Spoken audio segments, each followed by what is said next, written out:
Since Sonic Project 06 is a remake, it improves upon many elements of the original game while staying true to some of its design choices. One of those being that in most stages, there is frequent switching between characters in order to complete them. But what if we could bypass that? Today, we are answering the question, can you complete Sonic Project 06 with only Sonic? The rule for this challenge is simple. We must finish every stage only using, you guessed it, Sonic. As expected, this challenge is restricted to Sonic's story, as he only appears in a cutscene in Shadow's story and is only switched to mid-stage in Silver's story. So let's begin. Let's get going! Starting off with Wave Ocean, things are pretty standard until we get to the whale section. Normally, Sonic follows an automated path and finds himself clinging to a whale fin while Tails goes and hits a switch to close the gate, which leads to Sonic being flung into the Mach Speed section. However, we can avoid this automation through the use of the gems. For those unaware, there are 8 of these that Sonic can equip to his shoes to grant use of their special ability. When performing one, Sonic will spend some of the energy in the action gauge, a meter that serves as P06's mana bar. Each of these gems can be leveled up to increase the potency of their abilities. And to do this skip, we will need to level up both the blue gem and the purple gem to level 3. The blue gem grants Sonic an instant burst of speed, which uses very little of the action gauge when at level 3. The purple gem grants Sonic additional jumps, which maxes out at 3 when at level 3. With this new knowledge, let's get back to the action. During the final water sliding section, we can cancel out of it by jumping and avoiding the dash panel, which allows us to retain control of Sonic while on the ramp. Then we can use a combo of the blue gem to get a burst of speed, and the purple gem for the extra jumps to get over to the next boardwalk. To avoid triggering the whale chase, we can use the blue and purple gem once again to dance around the triggers, use one of the destructive pillars as a foothold, and get to the end right before the part where Sonic normally jumps off the debris to get to the whale. Our goal now is to get Sonic from here to the island where Tails starts to skip switching to him, which is across a giant sea of water that instantly kills us. Yikes. Before performing our next trick, we need to make sure the jump dash type is set to straight in the options menu. This is necessary for this next skip since it keeps Sonic's altitude the same for the duration of the jump dash, and we can utilize the jump dash refresh feature P06 has to use 2 of them. If Sonic performs a bound attack after a jump dash, he gains an additional dash. Pressing the jump and bound attack buttons at the same time will bypass the bounce animation and just perform the second jump dash. When using the purple gem, Sonic normally can't do a jump dash, but can still perform the second one if we use the bound attack beforehand. It also isn't possible to use the purple gem after a jump dash, so with only one of them at our disposal, we need to be very careful to get as much distance as possible. So now, to perform this skip, we start by using the blue gem to launch ourselves off the boardwalk, switching to the purple gem to get 3 extra jumps, then use our jump dash and...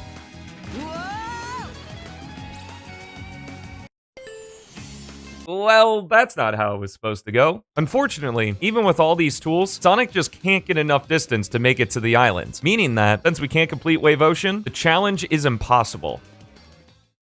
Or is it? Currently, I am playing on the most recent version of Project 06, that being the Silver Patch version 1.4. But what if we went back in time? By zooming out and turning the clock back to 2021, we can find that on September 8th of that year, ChaosX unveiled the Sonic Project 06 Shadow release, which marks the debut of Edgy the Hedgy stages in the fan project. And look how happy the guy was to be in the game until Silver came along and stole the show. Later that month, 2 patches were made to it, giving us Shadow release version 1.5, and then it was updated to version 1.6, which may just have what we need to complete this stage. Playing this version of P06 again was a fun trip down memory lane, despite being a bit rougher around the edges compared to what we have now. A few mechanics from this release were changed in the most current version to make the game more balanced, so hopefully the more unbalanced variants from back then will aid us in crossing this gap. 2 of those mechanics present in the Shadow release version 1.6 are the high jump and the white gem. In this version of the game, pressing the jump and spin dash button simultaneously causes Sonic to jump quite a bit higher than he could normally, and that extra height could help in giving us more hang time to use the old white gem. While the gem normally just upgrades the homing attack to the homing smash, it also performs Sonic's jump dash if there's no target in range. Additionally, there is a special quirk in the Shadow release where if Sonic did a bound attack, it would constantly refresh the use of the white gem, allowing us to get as many additional jump dashes as the action gauge allows. Its use of the gauge is the same regardless of the gem's level, so we can leave it at level 1.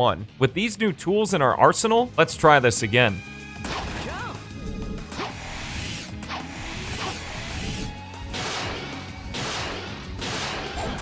Finally! That took so long! Ow!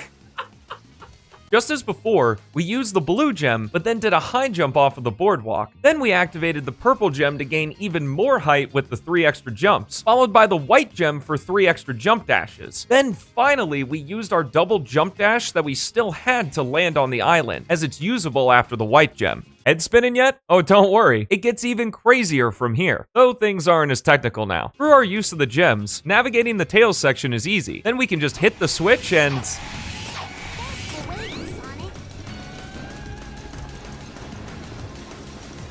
Oh, great. So, since the whale cutscene was never triggered, the game doesn't know what to do, as normally Sonic gets flung by the whale to get to the trigger box above the gate for Section 2, thus soft-locking the game. This isn't the end though. Thankfully, the trigger box to head to Section 2 is always active, so all we have to do is find a way to get Sonic to it. Time for another gem. The Sky Gem is notorious in the original game for being super broken. It acts as sort of a grappling hook. Sonic can charge and throw the gem, and wherever it lands, he will be pulled to its landing point, including invisible walls. Additionally, the farther away the gem lands from Sonic, the faster he's pulled to it. It works mostly the same in ChaosX too, though the severity of the pull feels lesser than the original. So, all we need to do is throw the gem super far to get Sonic up to the trigger, which can be done by standing atop the lighthouse near the switch, then aiming it toward the Mach speed section. Naturally, there is a massive invisible wall here, so we can throw the gem, fall down to the ground while it's traveling for a better angle, and...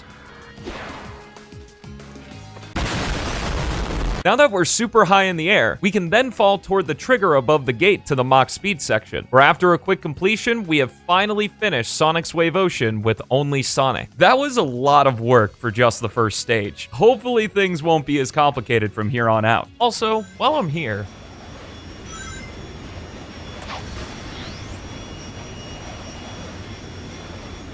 man, I miss roof launches.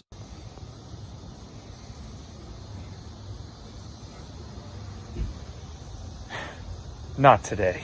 Next up is Sonic's Dusty Desert. Nice break since we play as Sonic, albeit a bit handicapped, for the entire stage, leading to an easy completion. White Acropolis follows next. Section 1 is a breeze since we ride the snowboard as Sonic the entire time. Section 2, though, is a little bit trickier. Normally, Sonic has to meet up with Tails, then Tails flies over to a switch, which opens the way for Sonic. However, since the Shadow Release is the Shadow Release, I'm sure we can find a way around this. If we stop at the second searchlight before the Tails section, the end of the stage is in view over a laser wall. At first, it seems like we can just jump over the lasers. However, there is a big invisible wall that stops Sonic from doing just that. So we have to either find a way to go above or around it. Another quirk of the Shadow Release comes in the form of the purple gem. If Sonic uses the purple gem jumps before the apex of his initial hop, the extra jumps will gain even more height. So, with this knowledge, we can use repeated homing attacks to climb to the top of the searchlight, then perform a high jump off the top of it, use 3 boosted purple gem jumps, then switch to the Sky Gem, which is still usable after the purple gem, and throw it against the invisible wall. When used in the air, the Sky Gem travels in a predetermined arc. If it lands against a completely vertical surface, Sonic gets an extra boost upward. With that extra boost, we are able to bypass the invisible wall, run to the goal ring, and complete White Acropolis with only Sonic. 3 stages down, 6 to go. Crisis City is another break. Though it is a long stage, Sonic is the only playable character in it, making for an easy completion. While Flame Core Section 1 is easy to finish, as again we are only Sonic during it, Section 2 isn't. Our buddy Knuckles is here to help us by opening a door after activating 5 orbs, which Sonic can also activate, by the way, so saying he's helping is stretching it a little bit. But since this section is indoors, we are very restricted on what options we have to avoid switching to him. So we're going to have to open things up a bit for ourselves. At the beginning of the section, there is a part where Sonic falls down a tube of fire geysers. With very precise positioning, and once again the Shadow Release being the Shadow Release, we are actually able to clip through the tube by jumping at the top of it, pushing Sonic out of bounds. However, the goal ring is still very far away, so we are going to need a lot of speed to get Sonic there. If only there was a way to increase it. Oh hey, look at that, a speed shoes capsule right at the beginning of the section. How convenient. Since the speed shoes are on a timer, we will have to be quick in getting the tube clips so we can take advantage of them before they run out. Additionally, the purple gem will have to be at level 2, which will give us 2 extra jumps to avoid the many kill planes that are present out of bounds. There's also some invisible lava we will need to stand on for a bit in order to refresh our jump count. We can mitigate its damage by grabbing the convenient invincibility capsule at the beginning of the section before performing the clip. But now, putting everything together, let's give it a try.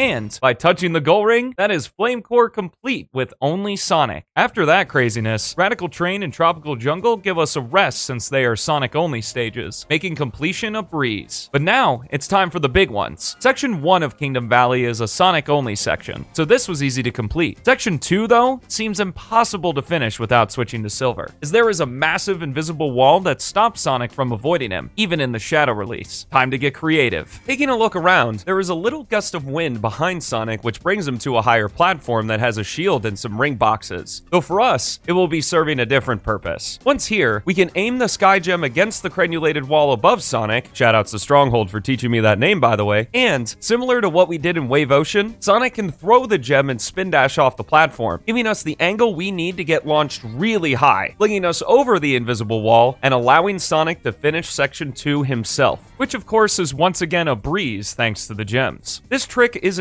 perfect though, as there is a seemingly random chance the Sky Gem will spike Sonic downward instead of upward. I have no idea why this happens, and it still works this way in the current version of the game too. Guess that's the consequence when you push a game to its limits. Now that we are done with Section 2, the rest of Kingdom Valley is Sonic only, leading to another completion. Only one stage to go. Sonic's Aquatic Base takes the final level status to heart, as there is not one, but two character sections to skip. Normally, we switch to Tails in Section 1 and Knuckles in Section 2. Surprisingly though, these aren't as hard to skip as it may seem. For Tails, the trigger to switch to him is actually positioned slightly off in the Shadow release, allowing us to walk very carefully around the left side of the door, then use the purple and Sky Gem to bypass the switch trigger. With the help of the gems to navigate his section, we've successfully skipped him, completing Section 1 with only Sonic. For Section 2, one of the doorways in the room before the Knuckles trigger has a small gap in its collision in the Shadow release. This allows us to high jump and purple gem through it to get out of bounds. Then, we can jump from here to the floor below the water, avoiding the kill plane and allowing us to bypass switching to Knuckles. But now, we have to get back inbounds without dying. To do this, we need to go to the other side of the water section, then use the purple gem and high jump to go further out of bounds, avoiding the kill plane and returning inbounds at the checkpoint, successfully skipping the Knuckles section, at the cost of breaking reality a bit. Since Sonic is normally playable in this part of the stage, we are able to reach the goal ring with no problems. And we've done it! With the help of the gems and the wonkiness of the Shadow release, we have successfully completed Sonic's story with only Sonic. Oh shit. Okay, let's just close the game out real quick here. We're gonna go to the internet, search Sonic PO6 mod loader. Shout out to Beats YT3, and we're just gonna go here. Let's see, download.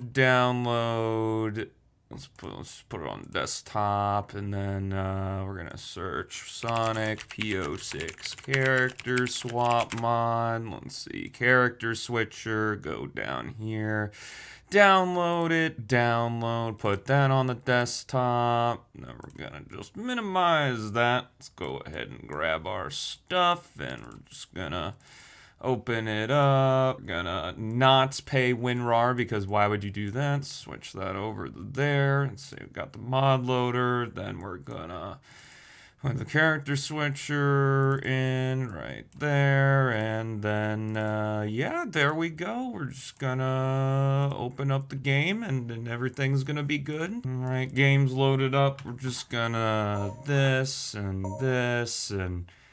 then we're gonna do this. Alright, now that's installed, let's just run down here, and perfect! I did it.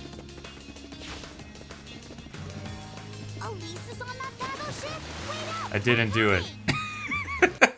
Since Tails' Wave Ocean is just a watered-down version of Sonic's Wave Ocean, this stage should be no problem to complete. Through the use of the gems we've taken advantage of the entire run, Sonic is easily able to pass the parts that Tails can only complete by flying. And upon hitting the goal ring, this means that yes, you can complete Sonic's story in Project 06 with only Sonic. All the main stages anyway, with an older version. Before it's asked, no, there will not be an only Shadow or only Silver version of this video. Shadow's story immediately fails the challenge by forcing a switch switch to Rouge in White Acropolis, and Silver has to switch to Blaze in Crisis City. Only the flexible nature of Sonic's gems and an older version of the game allowed us to complete only Sonic in the first place. I want to give a shout out to ChaosX for making the awesome thumbnail for this video, and to the members of the Stelmo crew that keep this content coming. I also want to thank Kariru, Reverie, and Gordon Ramsay for helping develop these skips back in the day when the Shadow release was new. Man, how time flies. Thank you so much for watching, have a fantastic rest of your day, and I'll see you in the next one.